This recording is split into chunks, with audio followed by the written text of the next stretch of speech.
Salut YouTube, bienvenue à vous. Et ben aujourd'hui on parle de Famicom et de Famicom Disk System. Alors la Famicom, vous la connaissez, c'est la console qui est ici. En dessous c'est le Famicom Disk System, ce lecteur de disquettes pour la Famicom.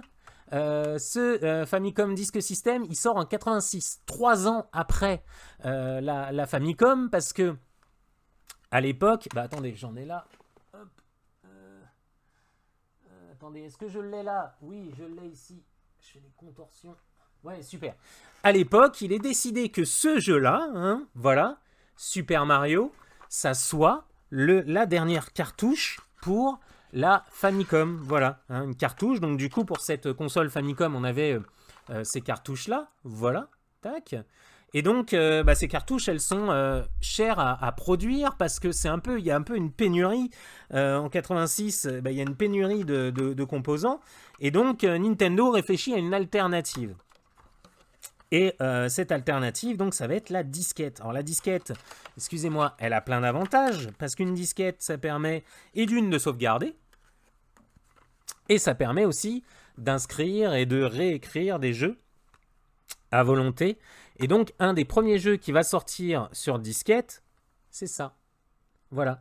J'ai la boîte complète, que je vous montre ça, parce que j'ai aussi la notice ici.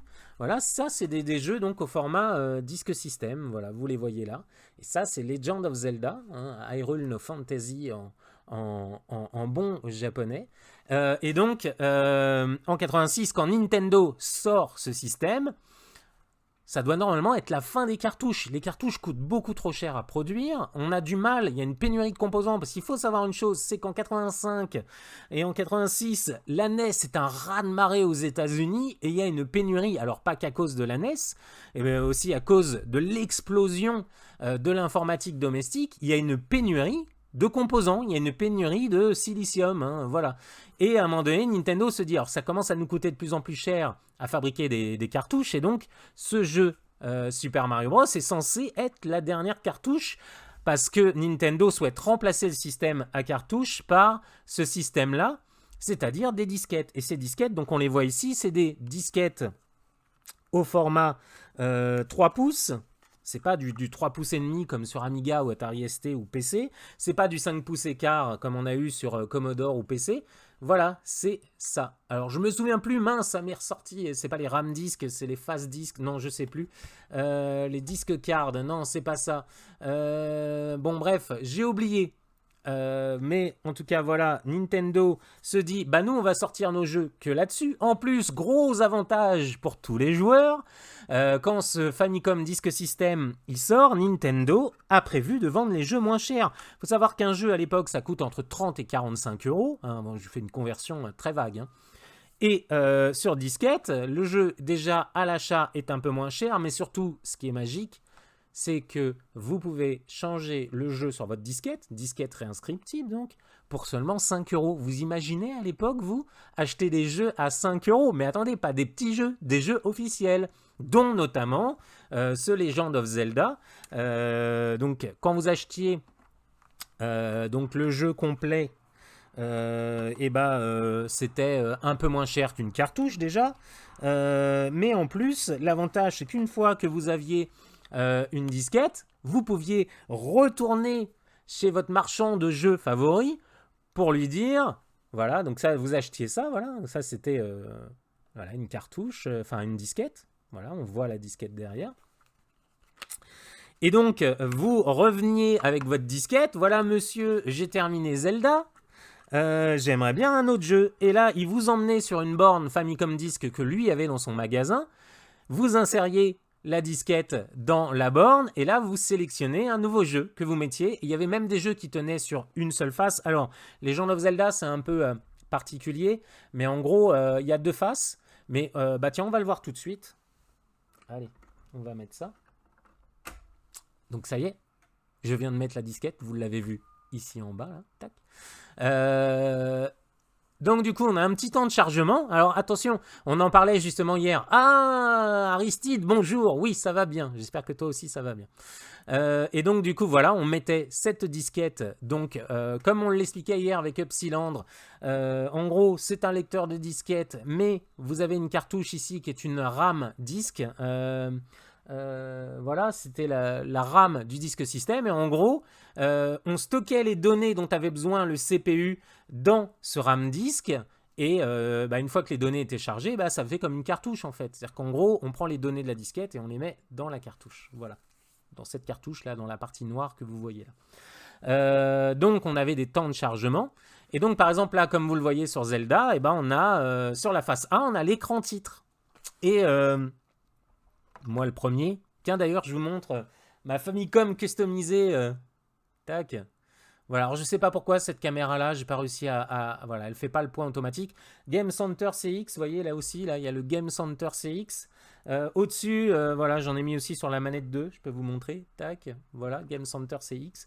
Et je suis au passage hyper heureux de streamer cette Famicom, parce que cette Famicom, pour vous raconter son histoire, c'est une Famicom complètement Frankenstein. Pourquoi Frankenstein? Parce que déjà, vous l'avez remarqué, pourquoi ta Famicom elle a des boutons carrés? Alors les connaisseurs savent pourquoi.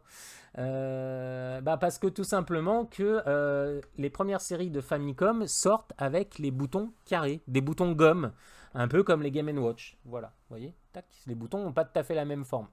Alors, ce qui est assez étrange, c'est que la rumeur dit qu'en fait Nintendo a remplacé ces boutons carrés par des boutons ronds parce que les gens coinçaient les boutons. Mais en fait, je sais pas. Est-ce que c'est vrai? Est-ce que c'est pas vrai? Est-ce qu'on a des données dans les journaux? Faudrait voir avec Florent Gorge. J'aimerais bien lui demander, parce qu'en fait, moi, en jouant à ça, je trouve que c'est beaucoup plus confortable que les petits boutons ronds, parce que ça rebondit bien. Par contre, effectivement, on a du mal à changer d'un bouton à l'autre quand il faut aller très vite, parce que la gomme, du coup, ça accroche un peu le pouce. Bref, fin de la parenthèse. Nintendo, après, va sortir des Famicom avec donc des manettes avec des boutons ronds, et en plastique et plus en gomme. Mais moi, j'adore le feeling de ces boutons gomme. Et donc, j'ai une Famicom. Et je me dis, cette Famicom, je veux qu'elle crache du composite. Et tenez, je peux vous la montrer. Vous allez voir. J'ai changé le panneau arrière. Voilà, regardez bien. Alors, on le voit là. Voilà. Et voyez le panneau arrière. Donc, on a trois sorties. Parce que normalement, ces Famicom... c'est du RF, c'est le signal coaxial, tu sais, le truc que tu branches directement dans ta télé. Attends, on va se mettre un peu la musique. Hop. Voilà, je vous mets une petite musique, la musique de Zelda, rien que ça, en fond. Et donc, effectivement, j'ai modifié cette console pour qu'elle sorte du composite, au lieu d'avoir le signal RF. Et j'avais acheté, en fait, une petite carte qui est sur un site qui s'appelle, T42. Et T42, en fait, ils font des accessoires pour Famicom, dont notamment possibilité de changer la sortie de sa Famicom pour lui faire sortir du composite. Et donc, on change le panneau arrière. Il vous file même des autocollants et tout. Et j'en ai profité aussi pour mettre le son en stéréo, sachant que sur Famicom, il n'y a pas le son en stéréo de base, c'est du mono, pur et dur. Et donc du coup, on va tripatouiller pour avoir une stéréo sur Famicom. Regardez. Là, on a de la stéréo.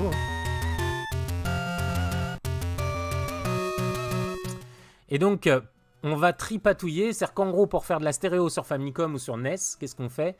En fait, on va chercher sur le CPU, donc qui contient l'APU, l'Audio Processing Unit de la Famicom.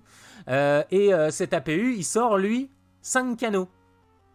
Alors, je crois qu'il y en a 2 en onde triangulaire, 2 en onde carrée, et le dernier, c'est une espèce de canaux de sample. Alors, c'est du sample vraiment... hyper dégradé, mais notamment on les entend dans Super Mario 3, c'est les bruits de tambour, ou des fois quand vous avez des voix, vous savez quand vous jouez à Kung Fu sur NES, vous entendez la voix de Gunpei Yokoi qui fait wow, wow, wow, wow, wow. Enfin c'est pas Gunpei Yokoi, excusez-moi, c'est probablement... mince, ça me sort, j'en ai marre. Les oublis comme ça, Koji Kondo, voilà, c'est peut-être la voix de Koji Kondo qui fait le bruit, vous savez, quand vous tapez sur les ennemis. Wow, wow, wow, wow, voilà. Bref, ça passe par le canot, qui est un canot de sample, voilà. Donc on enregistrait des samples. Mais alors attention, pas les samples qu'on avait sur Amiga ou sur PC, hein. C'était du sample vraiment très basse qualité. Et donc du coup, bah, on va balancer les canaux 1 et 2 sur le canal de gauche et on va balancer les 3 derniers canaux sur le canal de droite. Ce qui fait que on recrée une stéréo artificielle. Voilà. Qu'est-ce que j'ai fait d'autre sur cette Famicom? Eh ben, je voulais avoir, moi, les boutons carrés. Alors non, j'ai pas sacrifié une Famicom première série parce qu'elle coûte... Alors, elle coûte pas excessivement cher, elle coûte un peu plus cher que les Famicom normales. Mais non, je les ai achetées en fait chez eJapan. Vous savez, c'est ce vendeur hyper connu sur eBay. Et du coup, il suffit d'ouvrir sa Famicom, on débranche les autres manettes. Il faut savoir une chose, c'est que sur la Famicom, les manettes en fait sont soudées directement. Enfin, il y a la prise qui est directement à l'intérieur de la console. Vous ne pouvez pas débrancher les manettes comme sur la NES. Les manettes en fait sont solidaires de la console. C'est-à-dire que le fil de la manette sort directement de la console sans prise. Et donc il suffit d'ouvrir la console et puis vous débranchez. Là vous avez bien une prise qui relie la manette à la carte mère. Et vous pouvez changer les manettes super facilement. Voilà, et donc vous avez donc là par exemple sur la manette 2, donc les boutons carrés. Voilà. Et dernier ajout, donc dernièrement, c'est pour ça que je voulais remercier ici aussi Otaku Store. Et Otaku Store, grâce à lui... en fait, à la base, j'avais déjà un son stéréo. Alors, il y a des modifs déjà pour passer le son en stéréo sur NES et Famicom. Et là, le but, c'était... j'ai vu donc, sur Otaku Store qu'il avait un kit d'amplification pour stéréo pour la NES. Donc, je l'ai pris. Bon, apparemment, les NES sont un peu différentes. Et il a fallu que je lui envoie parce que j'avais un son un peu bizarre. Et ça y est, elle est réglée. Il m'a modifié les valeurs de résistance, l'amplification. Et maintenant, j'ai un son stéréo de folie, stéréo artificiel, sur ma Famicom. Et j'en suis très heureux. Voilà. Tiens, d'ailleurs, je vous fais profiter de ça. Mais vous le savez aussi, le Famicom Disk System, c'est un canal en plus. Un canal, en fait, qui permet de jouer. Alors, c'est pas des samples, mais disons qu'on va dessiner des formes d'ondes sur ce canal. D'ailleurs, si vous voulez en savoir plus, vous allez sur le blog d'Upsilandre. Upsilandre, il vous raconte ça très bien. En gros, on dessinait une forme d'onde, et notamment cette forme d'onde, on l'entend dans Zelda, parce que la musique de Zelda est différente sur Famicom Disk System et sur NES. C'est pas du tout les mêmes sons. Voilà. Tiens, d'ailleurs, je vais vous faire un petit reset. Et vous allez entendre ces musiques. Je me tais, bien sûr. Écoutez bien la musique du Famicom Disk System.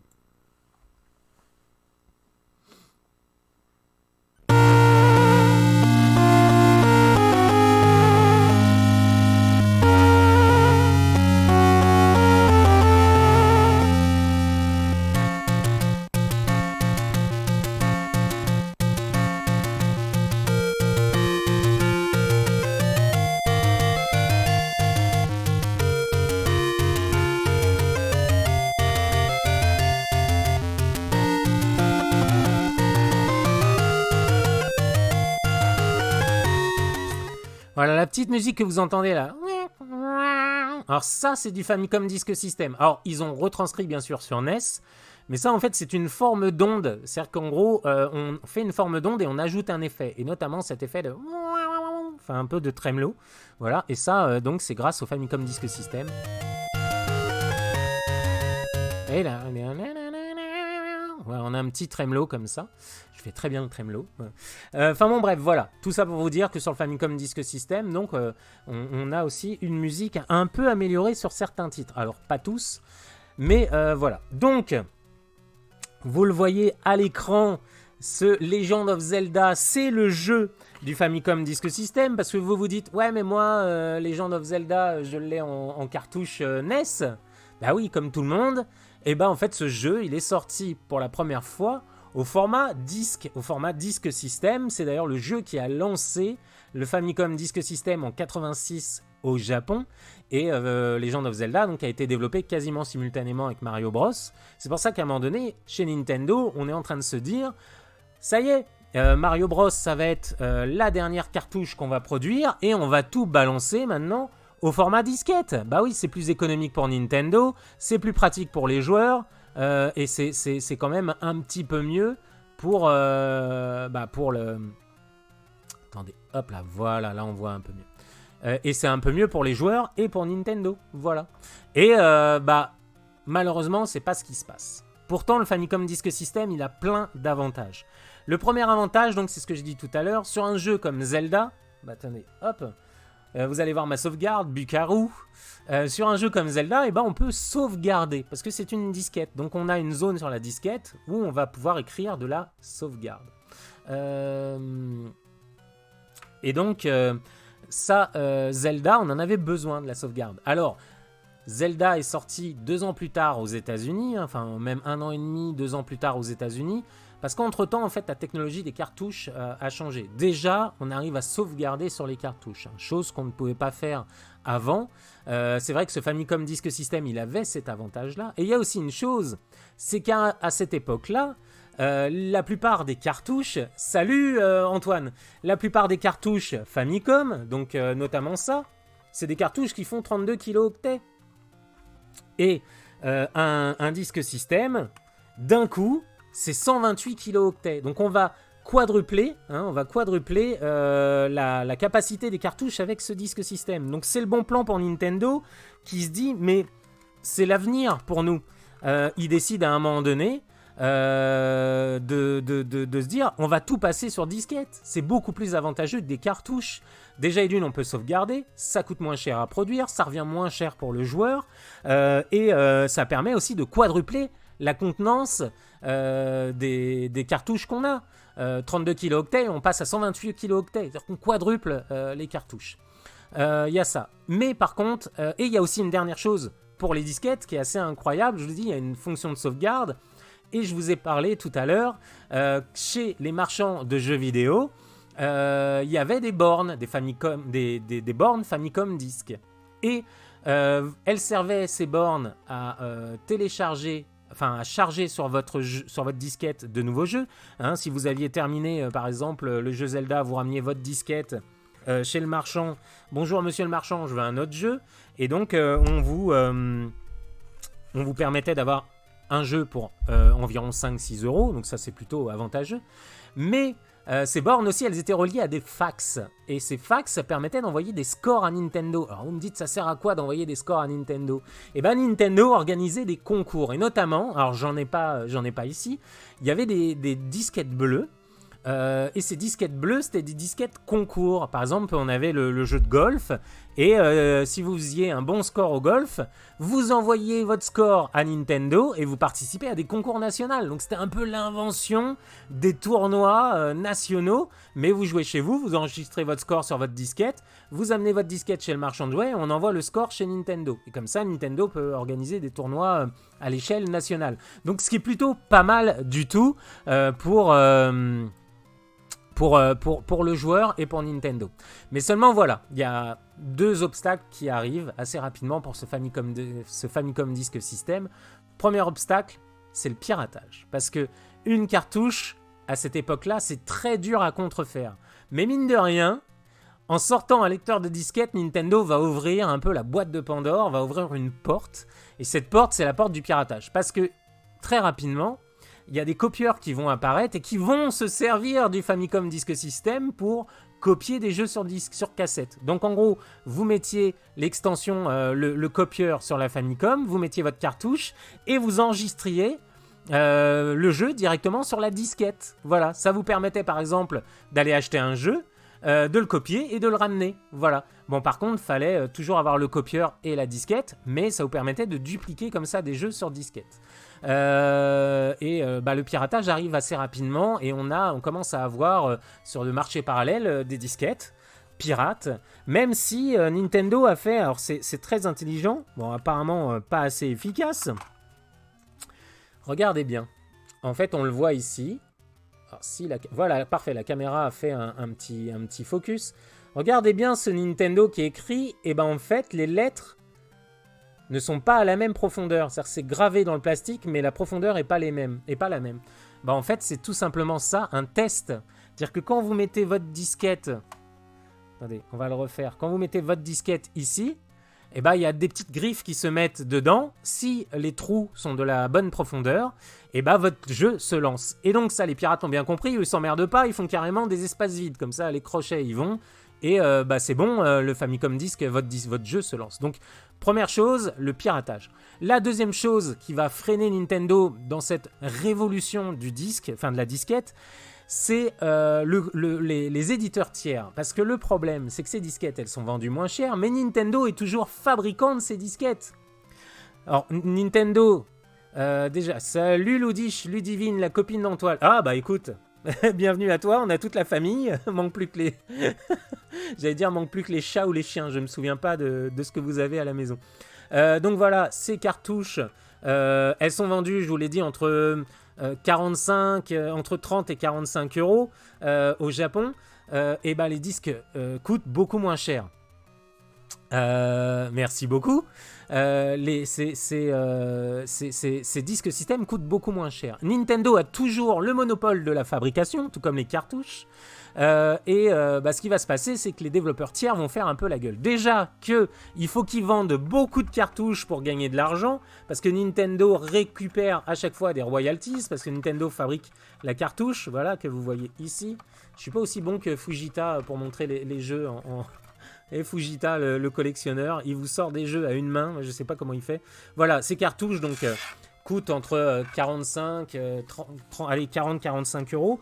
Un disque système, ça coûte moins cher, mais en fait, l'éditeur, sur ces 45 euros, il touche pas la totalité des 45 euros.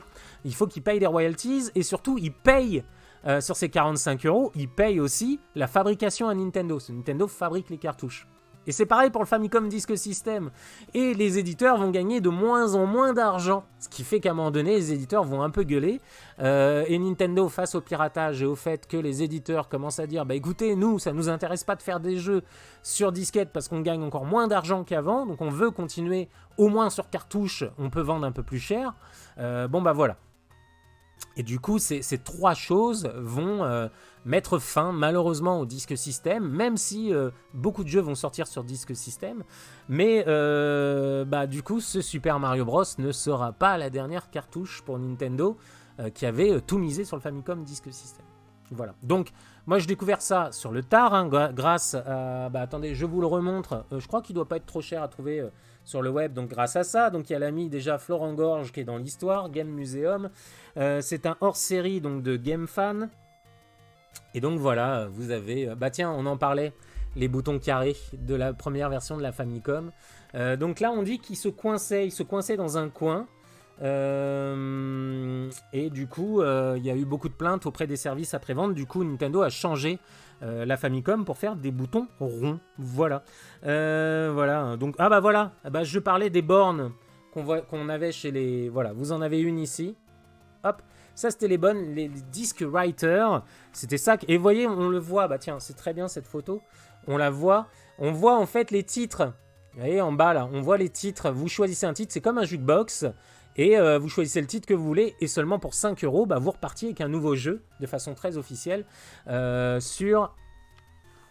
pour votre Famicom. Voilà. Écoutez, nous, on va commencer. Voilà, c'est fini pour la première partie. On va commencer... on va commencer le live sur les jeux. Voilà.